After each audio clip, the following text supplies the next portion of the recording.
Seguimos com Entre Nós, agora 4 horas e 28 minutos, e vamos direto falar com o Jamil, porque foi aprovada na ONU uma resolução para abrir uma investigação sobre os ataques da Rússia contra a Ucrânia, com o voto do Brasil, não é isso, Jamil? Apesar de tudo que a gente trouxe ontem, você trouxe o detalhamento aí para a gente de que o Brasil tentou ali negociar palavra por palavra desse documento, tentando amenizar, suavizar as expressões de forma favorável a Vladimir Putin, mas o Brasil acabou votando para que a investigação seja aberta. É isso mesmo? Boa tarde.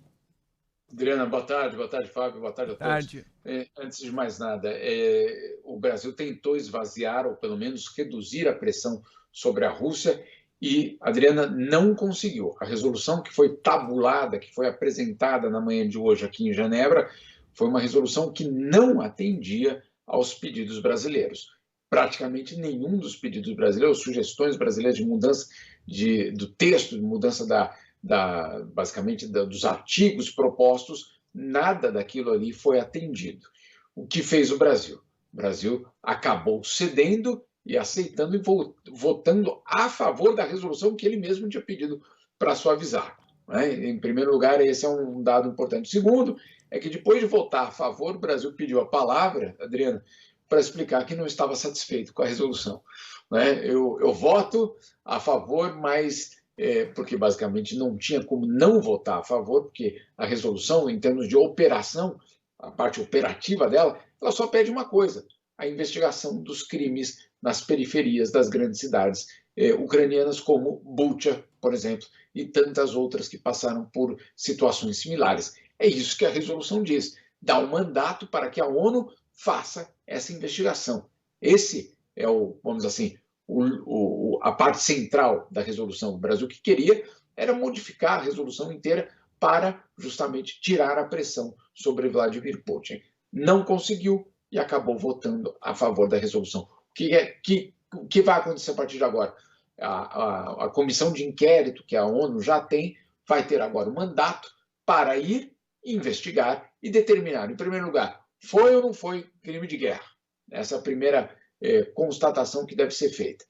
Em segundo lugar, se foi um crime, qual foi a cadeia de comando? Ou seja, foram soldados ali que derraparam e fizeram aquilo por conta própria, ou houve algum tipo de orientação mais sistemática vindo de Moscou para que aquele crime fosse perpetrado? Então, é uma questão, parece irrelevante para a vítima, porque a vítima morreu ou foi torturada de todas as formas, mas para a história e para a justiça é muito importante saber se foi o soldado no final da linha que, vamos dizer assim, perdeu a mão, ou se foi, de fato, uma orientação lá de Moscou dizendo adiante, cometam a atrocidade naquele local. Então, isso tudo é muito importante, e é importante que aconteça agora na guerra. Estamos aí há 3 meses, porque em muitos outros conflitos na história, essas investigações só puderam acontecer anos depois. E aí as evidências, claro, são muito diferentes. Agora, Jamil, quais os próximos passos? Porque é uma investigação muito longa e, de alguma forma, o fato de ter sido aprovada da forma como a maioria entendeu que deveria ser uma resolução dura, no sentido de cobrar essa investigação de suspeitas de crimes de guerra, sem suavizar como o Brasil defendeu. Isso, de alguma forma, aumenta a pressão, de alguma forma abre mais um caminho em direção a forçar a uma negociação, ou o efeito é muito pequeno e é mais uma investigação de longo prazo mesmo?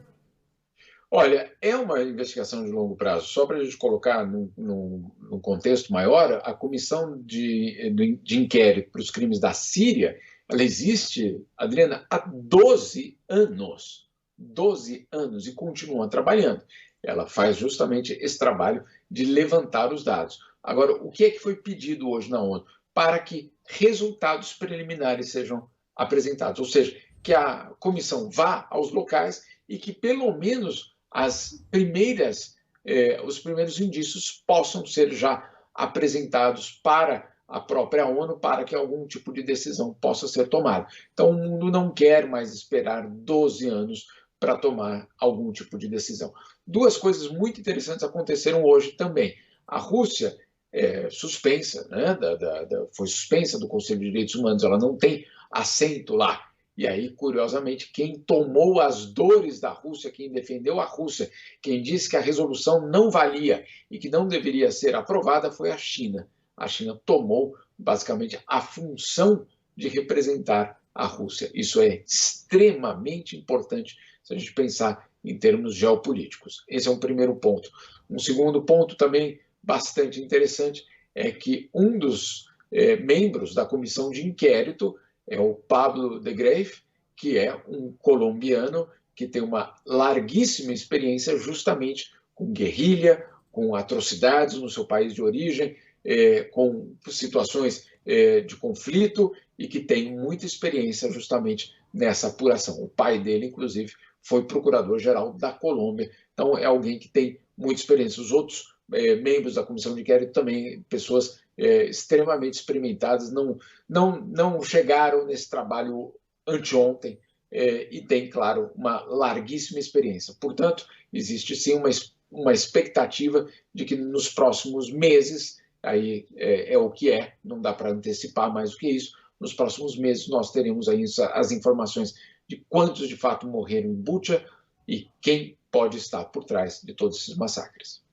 Tá certo, Jamil. A gente vai descobrindo aos poucos, então, o tamanho do horror, né, desse ataque, de todas as vítimas.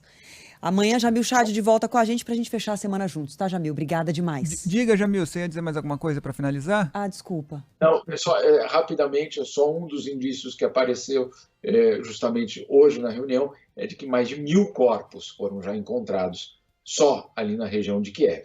Então, quanto mais essa guerra, basicamente, a situação militar mudar, mais a gente vai descobrir, porque, claro, as tropas saem de um lugar, vão para outro lugar e acabam dando acesso para os investigadores. E só hoje a informação, uma das principais informações, é de que 1.000 corpos foram encontrados. Agora, quem são essas pessoas? Quem matou? Por que matou? Isso tudo ainda vai precisar ser apurado. Em Mariupol também tem a suspeita de milhares de mortes em Mariupol também, né? Obrigada demais, Jamil.